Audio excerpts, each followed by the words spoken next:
El contenido proporcionado en este podcast tiene fines informativos y educativos únicamente. Cap Medical presenta.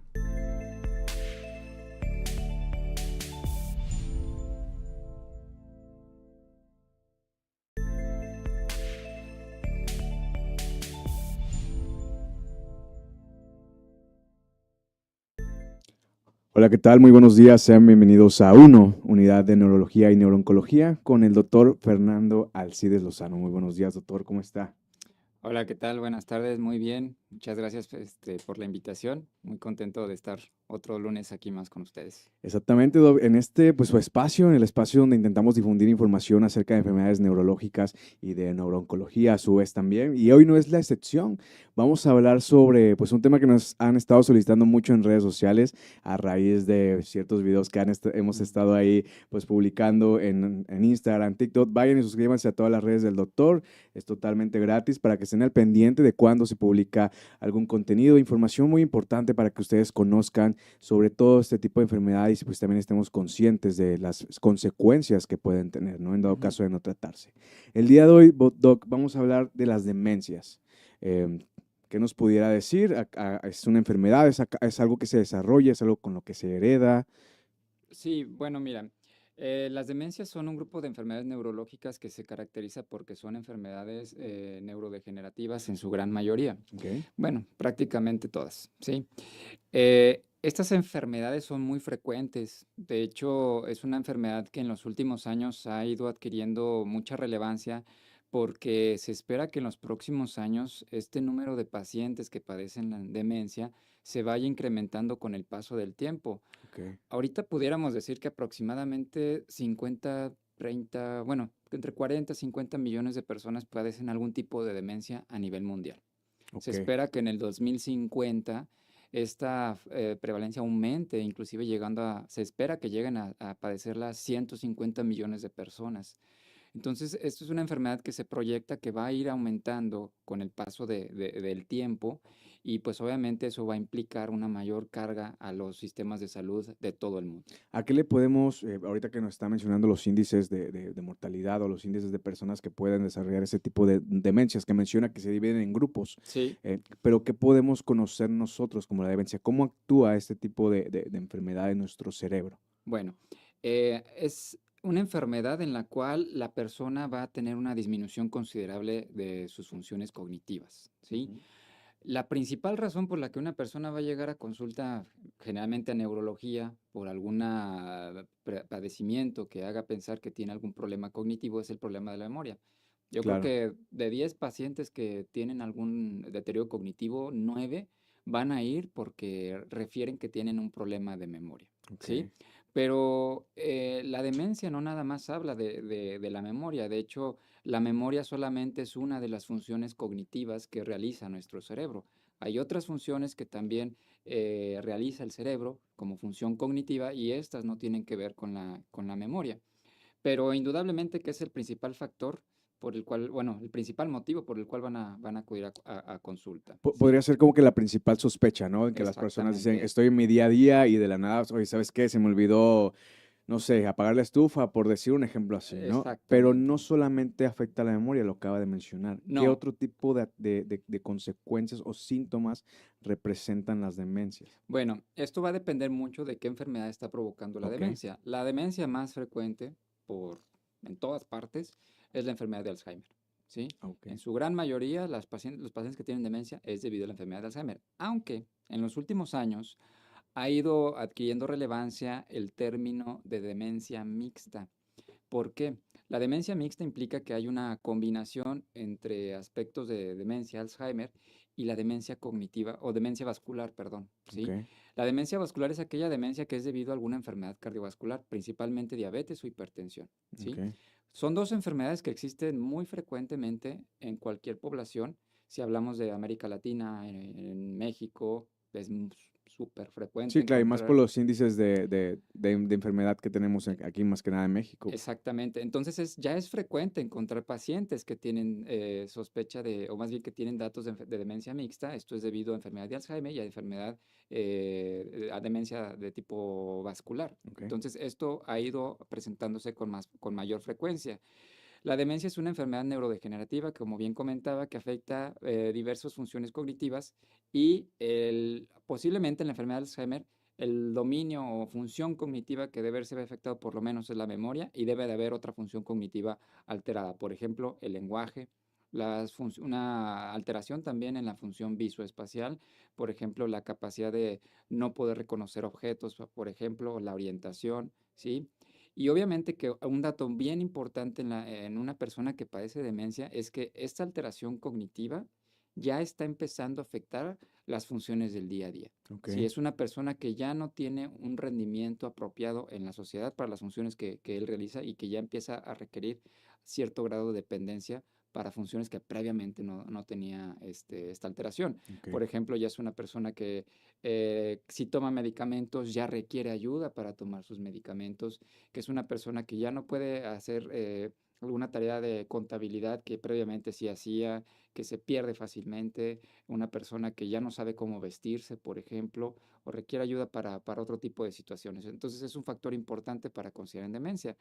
Ahora, las demencias no aparecen de un día para otro. Ok. Son enfermedades progresivas en su gran mayoría o tienen un deterioro escalonado como en la demencia vascular. Todas estas enfermedades van precedidas por un deterioro cognitivo y es ahí donde tenemos que nosotros hacer la diferencia, porque una cosa es deterioro cognitivo leve, digámoslo así, y otra cosa es demencia. En el deterioro cognitivo leve es una persona que sí tiene un menor rendimiento en alguna función cognitiva, pero este rendimiento no implica o no tiene una alteración en las funciones del día a día. Digamos que este menor rendimiento tiene que ser ocasionado, por poner un ejemplo, por altos niveles de estrés o por alguna alimentación, o sea, ¿tiene detonancia por algún problema que esté sucediendo en su día a día? Bueno, dentro del abordaje de las demencias tenemos que ir descartando muchas otras causas que Ok. pudieran favorecer a alteración en el rendimiento de la persona. El deterioro cognitivo es como la fase previa a la demencia, ¿sí? Ok. O sea, si hay una alteración en alguna función cerebral, cognitiva, pero no es tan severo como para que la persona pueda interferir en las actividades del día a día, ¿sí? O sea, si tiene si se hace alguna evaluación cognitiva neuropsicológica, sí vemos que tiene un puntaje menor al esperado para una persona de su edad, para una persona que tiene cierto nivel académico. Sin embargo, esto no tiene algún impacto en las actividades que realiza el día a día. Entonces, lo podemos catalogar como un deterioro cognitivo leve, pero sí hay que estar muy atentos porque si no se hace algo en ese momento, tarde o temprano va a llegar al desarrollo de una demencia. ¿Por qué? Porque hay factores principalmente vasculares o inclusive procesos degenerativos que así inician y una detección temprana puede ayudar a retrasar ese proceso y evitar que la persona llegue a desarrollar una demencia en los próximos Ojo años. ahí, retrasar. Retrasar, porque bueno, Ok. muchas veces no podemos evitar Evitar. detener un proceso neurodegenerativo Ok. porque pues hasta el día de hoy no hay como tal. Eh, el principal factor que influye para que una persona desarrolle demencia es la edad, Claro. ¿sí? Entonces, el 15% de las personas que tienen demencia tienen 65 años y y los que tienen 80, el 50% Podríamos la decirlo que padecen. ya es un factor natural del deterioro del cuerpo mismo que tiene que reflejar ese tipo de demencias, por decirlo así. Exactamente, o sea, esto lo hemos visto en la medicina en general, que la edad, conforme nuestra expectativa de vida ha ido aumentando, también han ido aumentando ciertas enfermedades degenerativas, en este caso las demencias, y pues es un factor que no podemos modificar. Hay otros factores también que pueden influir ahí, como la raza, el género, Claro. pero sí hay otros factores sobre los cuales podemos incidir. Y pues ahí es donde influye ciertos aspectos del estilo de vida, la alimentación, tabaquismo, consumo de alcohol, el estrés inclusive, porque también tenemos que descartar dentro del abordaje de un paciente que se sospecha demencia que no haya alguna enfermedad que pudiera estar predisponiendo a este deterioro cognitivo, como puede ser un trastorno de ansiedad o un cuadro depresivo, ¿sí? Eso también es O sea, importante. también el trastorno de ansiedad y trastorno depresivo pueden orillar a la demencia. Pueden más que nada pueden alterar las funciones cognitivas, Ok. ¿sí? Y eso puede pensar que es un cuadro de demencia sin que así lo sea. O sea, tenemos que descartar que no sea un cuadro depresivo el que también pudiera estar predisponiendo a este problema que como te digo, en su mayoría es de la memoria, pero no solamente la memoria es la única función cognitiva que nosotros tenemos que evaluar. Ok. ¿Sí? Entonces eso también lo tenemos que descartar durante el abordaje y obviamente que influye también algunos otros aspectos, por ejemplo, enfermedades tiroideas también influyen, a veces otros padecimientos que pudieran ahí influir, el consumo de alcohol o otras sustancias, por ejemplo, que también Enfermedades pueden. de medicina interna, como acaba de mencionar Sí, también, ¿no? diabetes, hipertensión, ¿sí? Entonces, el abordaje, pues, es muy completo y tenemos que descartar, junto con estudios de laboratorio, estudios de imagen, que no haya alguna otra alteración que pudiera ser la que esté provocando este problema en el paciente. Ok. Se podría decir que ahí, por ejemplo, tengo entendido que hay un concepto que se le llama neoplasia. ¿Tiene algo que ver ahí con el tema de la composición del cerebro? Bueno, una neoplasia es un Ujú. tumor. Ok. Y sí hay lesiones, Que sí hay pueden ciertos detonar. tumores cerebrales que pueden provocar alteraciones cognitivas, alteraciones del comportamiento, porque también las demencias llegan a afectar el comportamiento de la persona y de las personas. Ok. Entonces, parte del abordaje está hacer estudios de imagen para descartar que no haya algo, además, en este caso puede ser un tumor cerebral, que puede estar localizado en algún lóbulo del cerebro, principalmente el lóbulo frontal, que pudiera estar esto afectando alguna función cerebral y no sería como tal una demencia en ese caso. ¿Por qué? Porque una demencia es una enfermedad degenerativa, es algo que Ok. va a ir progresando con el paso del tiempo. Un tumor de manera secundaria puede provocar una alteración en la función cognitiva, pero no es una demencia. Claro, digamos que es una consecuencia de, ¿no? Por así decirlo. Exactamente, o sea, el tumor puede provocar cambios en las funciones cognitivas, pero eso no es una demencia como tal.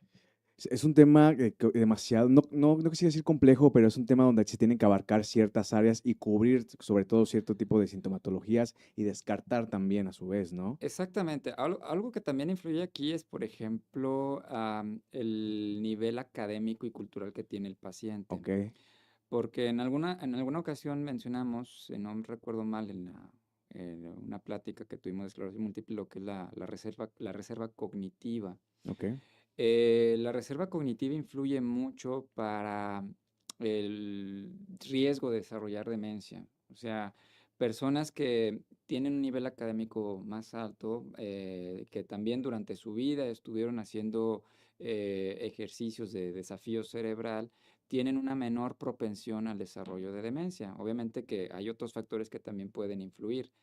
Entonces, las personas que tienen un nivel académico alto, ahí podemos, si hacemos, bueno, como tal, el diagnóstico a veces es difícil porque no hay una prueba que sea 100% segura. Pero, por ejemplo, cuando tenemos un nivel académico alto, puede tener un puntaje normal en las pruebas que podemos hacer en la consulta para tratar de diagnosticar rápidamente a las personas que tienen algún problema cognitivo. Pueden tener un puntaje normal, pero ya cuando hacemos una evaluación neuropsicológica, que ya es una evaluación un poco más a fondo para valorar de manera más específica ciertas funciones cerebrales, ahí es donde encontramos el bajo rendimiento, ¿sí? ok. Y es ahí donde ya tenemos que tratar de hacer algo para ver qué es lo que tiene esta persona para que pudiera predisponer al desarrollo de demencia en los próximos años, ¿sí? Aunque en las pruebas generales, digámoslo así, que realizamos en consulta, pudiera salir todavía dentro de parámetros normales. Ahí es cómo funciona, es interesante la composición del cerebro porque el cerebro, como bien se menciona, es un músculo, es algo que se trabaja, ¿no? O sea, viene siendo Es un tejido que ok, requiere estar estimulado, ¿sí? Si no lo estimulamos, obviamente no va a haber alguna factor que pudiera mejorar la función del mismo, ¿sí? ok, Ahora, ¿qué actividades pues son las que pueden estimular nuestro cerebro? Ya se ha demostrado que, por ejemplo, la interacción social ayuda a estimular nuestro cerebro, la actividad física también, ejercicios de desafío mental, como es la lectura, juegos de memoria, juegos de crucigrama, sopa de letras, por ejemplo, todo eso ayuda a nuestro cerebro. Entonces, sí importa mucho el estimularlo y, por ejemplo, pues obviamente que si cuando nosotros estudiamos, llegamos a tener un nivel académico más alto, eso pues obviamente también influye para que nuestro cerebro también se mantenga estimulado. El hablar más de 2 idiomas, eso también ayuda. Entonces son varios aspectos que ayudan a estimular a nuestro cerebro, ok, ¿sí? Cuando nosotros hablamos ya de un paciente que padece demencia, como te comentaba, implica un abordaje completo. Se pueden hacer pruebas que valoran diferentes funciones cognitivas, las funciones cerebrales, que ya se han demostrado o que ya se ha visto que son de mucho apoyo en la población general para detectar la mayoría de los pacientes que tienen alguna alteración cognitiva, Ok. ¿sí? Entonces, estas pruebas se aplican en consultorio, son pruebas rápidas, ¿sí? Y nos ayudan a detectar a la gran cantidad de pacientes. Puede ir ahí un porcentaje muy pequeño que se nos puede ir, pero si tenemos una sospecha fuerte de que puede haber algún deterioro cognitivo, podemos ahondar más con unas pruebas neuropsicológicas. Estas son más extensas, tienen que ser realizadas por un personal calificado, pero no se pueden pedir en todos los pacientes. ¿Por qué? Porque no es lo más recomendable. Aparte es realizar estudios de laboratorio, estudios de imagen, y ya posteriormente, en base a lo que salgan en estos resultados de los estudios, pues ya determinar también qué tipo de demencia es. Muchas veces las personas llegan a consulta diciéndome es que tengo demencia senil. La demencia senil es un término que ya no se tiene que utilizar. De hecho, desde hace mucho tiempo ya no se debe Ya no usar se ese término. utiliza. No. Pero ¿a qué se le conocía? Digo, actualmente que nos comenta que ya no se debe utilizar, pero ¿a qué se le conocía como demencia senil? O sea, demencia senil se refería a la persona que tenía ya Que de plano un ya no se demencia. ni se reconocía. Sí, pero el término senil es un término que se le da por la edad, pero Ok, no por ser viejo, forzosamente uno va a adquirir demencia. claro. Indudablemente es un factor, pero el término demencia senil ya no es aplicable. O sea, tenemos que encontrar el término apropiado para la demencia que pudiera estar presentando esta persona. Bien puede ser una demencia de Alzheimer, puede ser una demencia por cuerpos de Lewy, puede ser una demencia frontotemporal o una demencia de tipo vascular. Entonces, al día de hoy tenemos los medios para llegar a dar un diagnóstico más certero, pero el término de demencia senil no se tiene por qué utilizar. Ya es un término prácticamente en desuso, Ok. ¿sí? Sí, porque como usted menciona, existen ciertas clasificaciones y existen ciertos factores que pueden orillar a desarrollar pues una demencia. Y es ahí donde Exactamente. entra mi siguiente pregunta. O todos estamos, menciona que uno de los factores obviamente es la edad, Ajá. pero por ejemplo se puede desarrollar a través de un traumatismo, lo podemos desarrollar a partir de edad jóvenes o edades tempranas. ¿Cómo funciona? Digo, sabemos que es muy compleja la respuesta que nos pudiese dar, pero ¿cómo funciona esto en el cerebro? Es más que nada, ¿es un factor individual de cada persona o lo podemos generalizar en algo? Indudablemente también influye aquí la herencia, Ok, ¿sí? Uno de los factores a considerar es la carga familiar o el antecedente familiar que pudiera tener esta persona para el desarrollo de demencia. Y ahí a lo mejor el diagnóstico genético para ver si tiene alguna mutación que pudiera predisponer al desarrollo temprano de demencia sí nos puede servir. Pero usarlos de manera generalizada ahorita, las pruebas genéticas, no es lo más práctico, ¿sí? ok.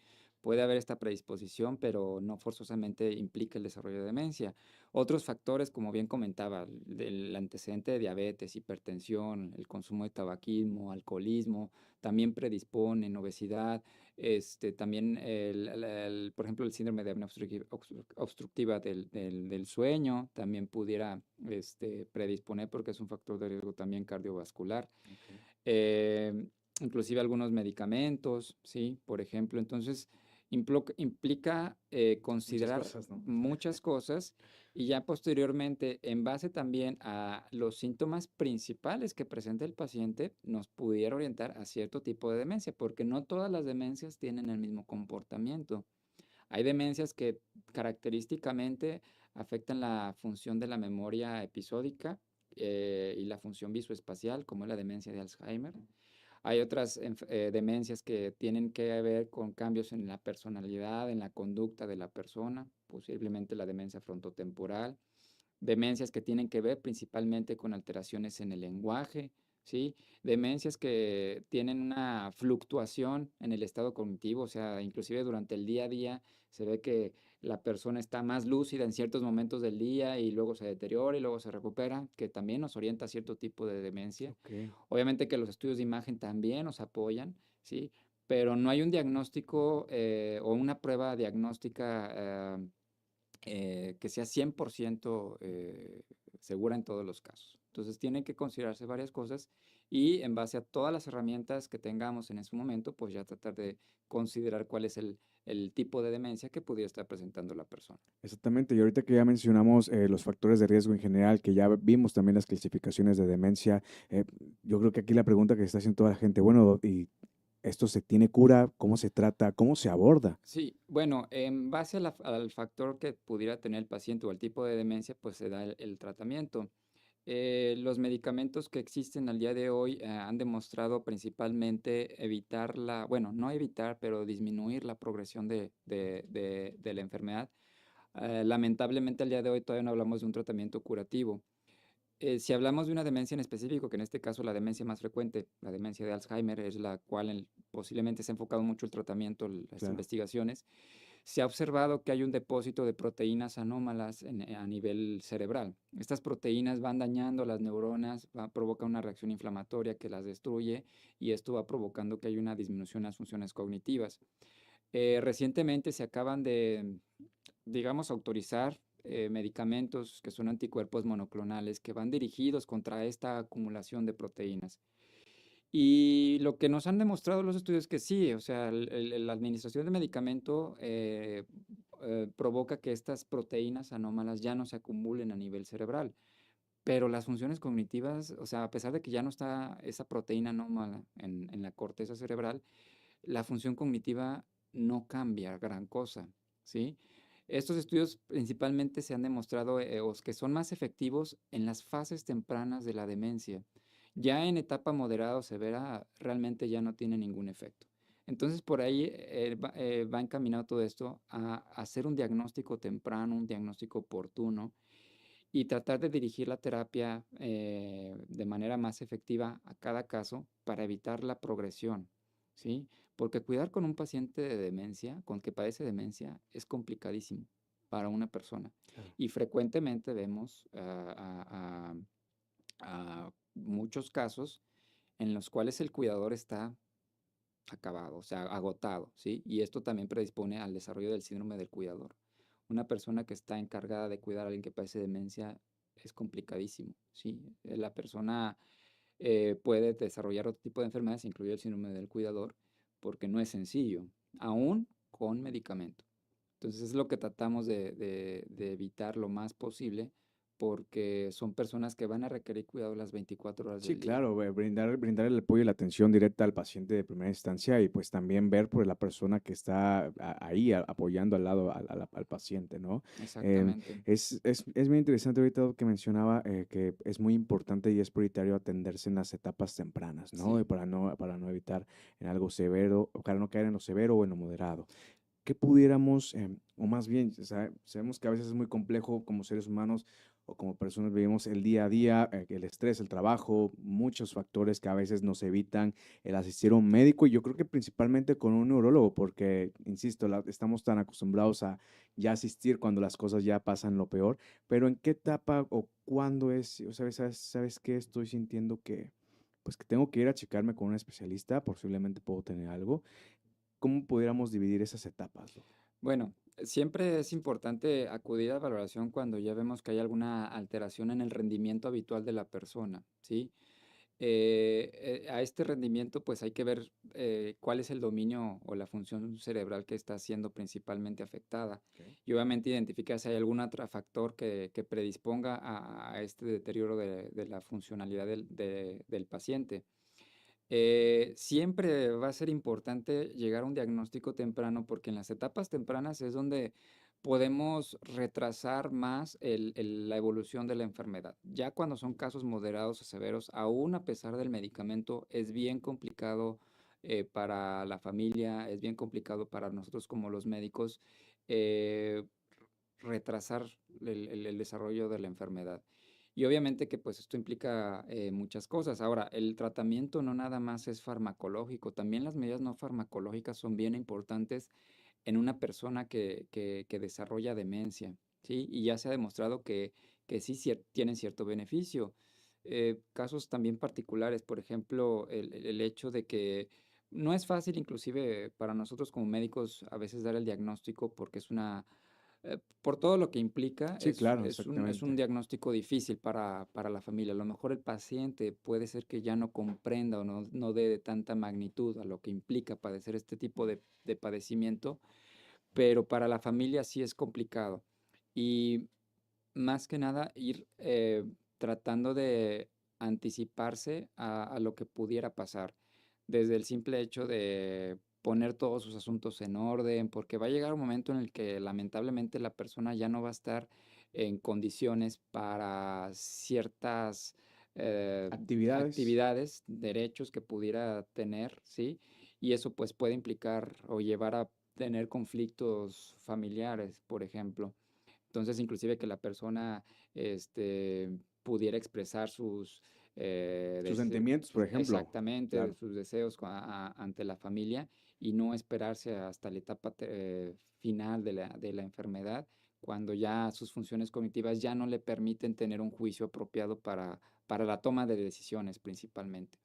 Entonces, no es fácil, pero el diagnóstico temprano puede ir ayudando a que la familia, el paciente Se vaya también, preparando quizá de cierta asimile manera, ¿no? exactamente. Entonces, eh, principalmente el diagnóstico temprano es lo que nos ayuda mucho y tratar de incidir en los factores que pudieran favorecer o no a la progresión de este grupo de enfermedades. Claro. Y como apoyo, yo creo que antes de terminar, Doc, me gustaría que pudiéramos, que nos pudiera compartir más bien qué podemos hacer, cuáles son las recomendaciones que nos puede dar para poder, si no bien sabemos que no viene a evitar, porque todos vamos a llegar en una etapa donde vamos a tener cierta edad y obviamente por consecuencia de esto, pues vamos a desarrollar cierto tipo, pues, de consecuencias, ¿no? Como la demencia. Sí. Pero ¿qué pudiéramos hacer para trabajar en el hoy, en el ahora, las personas que están jóvenes, los adultos, de cierta manera, las personas que tienen 50, 40 años quizá, y que Sí, aún están a tiempo de, pues, de poder tratarse, ¿no? Por sí. así mencionarlo. Las medidas no farmacológicas creo que es nuestra primera manera de actuar.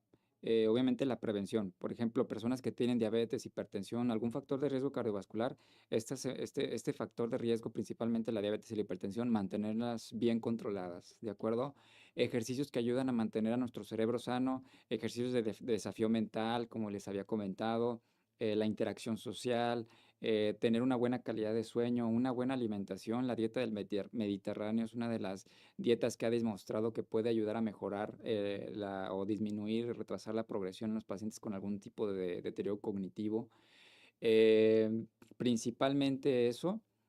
También el sobrepeso, la obesidad son factores que pueden aumentar la probabilidad. El antecedente de alguna lesión cerebral tipo vascular, por ejemplo, también mantenerla bien controlada, porque como te comentaba, una de las demencias también muy frecuentes es la demencia vascular, que esta se desarrolla posterior a que una persona tiene algún evento vascular cerebral, principalmente una embolia. Entonces, todo este tipo de situaciones, tratar de atenderlas lo más pronto posible y ya en caso de que la persona pues requiera algún tratamiento farmacológico, pues obviamente implica también el seguimiento con un neurólogo, e Claro. inclusive también, perdón, el seguimiento por parte de un psicólogo que también pudiera ayudar en algunos aspectos y obviamente siempre, siempre, siempre, siempre descartar que no haya un cuadro depresivo, un trastorno de ansiedad asociado que pudiera también estar predisponiendo a este deterioro de las funciones cognitivas en la persona. Exactamente, así como menciona, pues acercarse a los profesionistas de la salud, los cuales pueden apoyarnos a detectar esto a tiempo, porque pues uno como persona simplemente vive y siente, y pues como no tenemos esta información, no sabemos cómo interpretarlo, ¿no? Ujú. Es muy importante seguir todas las indicaciones que nos menciona el doctor Alcides, y pues bueno, estamos leyendo sus comentarios, insisto, suscríbanse a todas las redes del doctor, suscríbanse a uno, compartan esto en todas las redes sociales, dejen sus preguntas, dejen sus comentarios, incluso si tienen algún caso que el doctor les interese que el doctor lea para después publicarlo en algún video o alguna segunda parte de este tema de las demencias. Con todo gusto estamos ahí leyéndolos y pues bueno, les deseo un excelente inicio de semana. Nos estamos viendo desde una próxima consulta virtual. Mi nombre es Ángel Prado. Hasta luego.